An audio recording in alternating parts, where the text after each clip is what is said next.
평소에 발목을 자주 삐끗하시거나 이 발목이 늘 불편하신 분들은 제가 이번에 소개시켜드리는 운동을 2주 정도만 꾸준히 해보시면 발목이 이전보다 훨씬 편해지는 것을 느낄 수 있을 것입니다. 자, 우리가 흔히 하는 발목의 움직임은 발목을 구부리고 발목을 펴는 기능이 굉장히 많은데, 우리가 평소에 이렇게 구부리고 이렇게 펴는 기능은 굉장히 많이 생각하지만 발목을 안쪽으로 보내는 기능과 발목이 바깥쪽으로 보내는 기능 자체가 좀 떨어지는 경향이 굉장히 많습니다. 이 단순히 이제 근육이 약해서 발생되는 어떤 발목의 문제라고 보긴 어렵고, 예를 들어서 내가 발목을 삐끗할 때 발목 주변에 있는 근육들이 세다고 발목을 삐끗하지 않는 것은 아니거든요. 그래서 이 발목을 삐끗하지 않기 위해서는 어떤 좀 갑작스러운 타이밍에 이 반사적으로 이 발목 주변에 있는 기능들이 접질리지 않도록 잡아주는 어떤 좀 이 반사신경 같은 기능이 좀 굉장히 좋아야 되는데, 이 평소에 이런 발목이 접지르는 외측 혹은 내측에 대한 기능이 충분히 단련되어 있지 않다면은 좀 갑작스럽게 발목이 안쪽으로 돌아가는 순간에 이 발목을 잡아줄 수 있는 기능이 확보되어 있지 않기 때문에 당연히 발목에 대한 어떤 부상의 위험성이 높을 수 있겠죠. 따라서 이 발목에 대한 안정성을 확보하기 위해서는 단순히 이제 발목을 펴고 발목을 구부리는 동작도 중요하겠지만, 발목을 내측으로 보내고 이 외측으로 보내는 이 모든 기능들이 이 발목의 특정 움직임을 할 때 잘 지지해 줄 수 있는 그런 운동들을 준비 운동으로 필요하지 않을까, 좀 이렇게 생각을 해보시면 좋을 것 같습니다. 우리가 첫 번째 운동을 할 때 알아야 되는 거는 전족부라고 하는 부위인데요. 이 전족부는 쉽게 말해서 발가락이 있고 발바닥이 이렇게 다 있으면은 이 뒷발바닥을 발 뒤꿈치 후족부라고 하고, 발 앞꿈치를 앞꿈치 혹은 전족부라고 하고요. 자, 이 상태에서 이제 엄지발가락 쪽에 있는 발바닥을 일반인들 입장에서는 그냥 엄지발바닥이라고 생각을 해주시면 좋을 것 같고요. 새끼발가락에 있는 발바닥을 새끼발바닥이라고 생각을 해주시면 좋을 것 같습니다. 자, 그리고 새끼발바닥을 하늘 방향으로 보내면 발목이 안쪽으로 돌아가는 텐션이 많이 걸릴 거고요. 반대로 이 엄지발바닥을 아래 방향으로 내려주면은 엄지발바닥을 아래 방향으로 누르는 텐션과 더불어 이 발목이 바깥쪽으로 돌아가는 힘이 발생된다고 볼 수 있겠습니다. 우리는 요 새끼발바닥을 누르는 힘, 엄지발바닥을 누르는 힘, 요 두 가지를 이용해서 이 운동을 진행한다 라고 생각을 해보시면 좋을 것 같습니다. 자, 그래서 첫 번째 운동은 발을 요렇게 걸어서 앞발바닥 쪽에 밴드 텐션을 걸어준 상태가 시작 자세고요.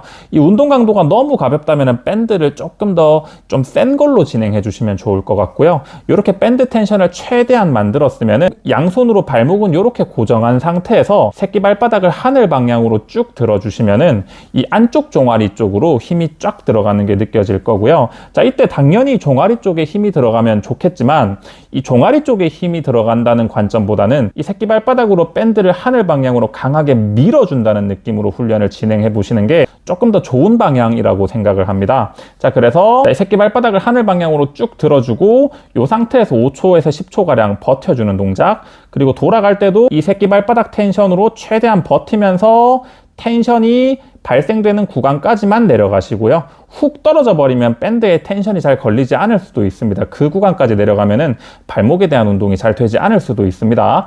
다시 새끼발바닥을 하늘 방향으로 쭉 들어주고, 자, 이 상태에서 새끼발바닥 텐션 힘으로 천천히 버티면서 내려가는 동작, 이런 식으로 발목 운동 첫 번째 운동을 진행해 봤고요. 두 번째 운동 같은 경우는 이 앞서 설명해 드렸던 새끼발바닥을 하늘로 보내면서 이 안쪽 발목이 서로 가까워지는 이런 동작의 반대 동작이라고 생각을 해볼 수 있겠죠. 이 발바닥이 바깥쪽으로 가면서 이 엄지발바닥이 바닥을 누르는 방향으로 가는 운동이라고 생각하시면 좋을 것 같습니다. 자, 이 운동을 진행할 때는 앞서 했던 운동과 마찬가지로 이 발목을 이 전족부, 앞발바닥 전체에 이렇게 걸어줄 수 있도록 자세를 만들어야 되고요. 그래서 저 개인적으로는 이 밴드의 이 넓이를 보면은 한 요 정도의 넓이를 가지고 있죠.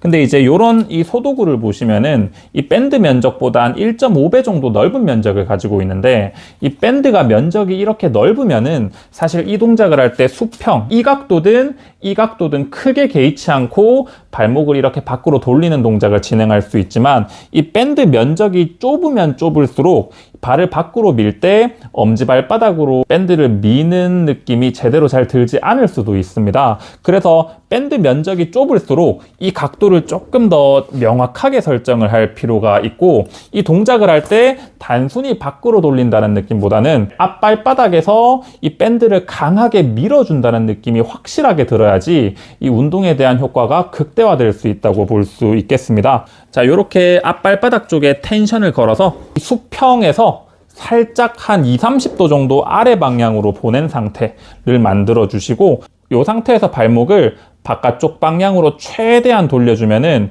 이 엄지발바닥으로 밴드를 밀어내는 느낌과 더불어 이 바깥쪽 발 뒤꿈치와 이 바깥쪽 복숭아뼈가 서로 짧아지는 느낌이 들면은 잘 하고 계신 거고요. 자, 여기서 끝 지점까지 최대한 보내준 상태에서 10초 버티기 동작을 진행하고요. 돌아갈 때도 발목 텐션이 잘 걸리는 지점까지만 안쪽으로 돌아가지고 다시 밖으로 최대한 돌려서 끝 지점에서 10초 버티기, 5초에서 10초 정도 버티기를 진행해 주시면 좋을 것 같고요. 자, 텐션 최대한 버텨주면서 천천히 동작을 진행하시고 다시 밖으로 쭉 가서 10초 버티기. 자, 이런 식으로 두 가지 운동을 진행해 볼 수 있겠습니다.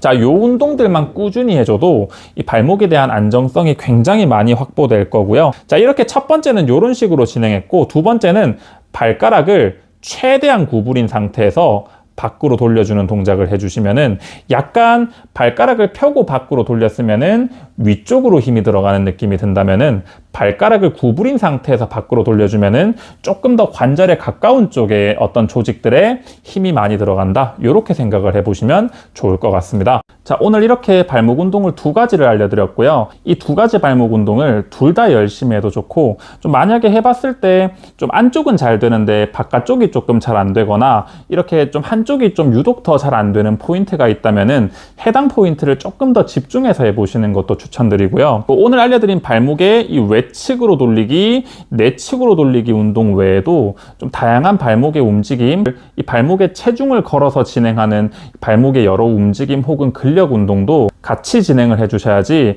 이 발목에 대한 안정감과 발목에 대한 어떤 부드러운 조절 능력을 향상시킬 수 있습니다. 오늘은 이렇게 두 가지 운동을 소개시켜드렸고, 제가 조만간에 이 발목에 체중을 걸어서 좀 발목의 여러 움직임들을 잘 확보해 줄 수 있는 추가적인 운동들을 소개시켜 드릴 예정이니까 이 오늘 배웠던 운동을 제가 다음 영상을 올려드리기 전까지 꾸준히 연습해 보시고, 그 후에 조금 더 다양한 발목 운동을 소개시켜 드릴 때 다시 뵙도록 하겠습니다.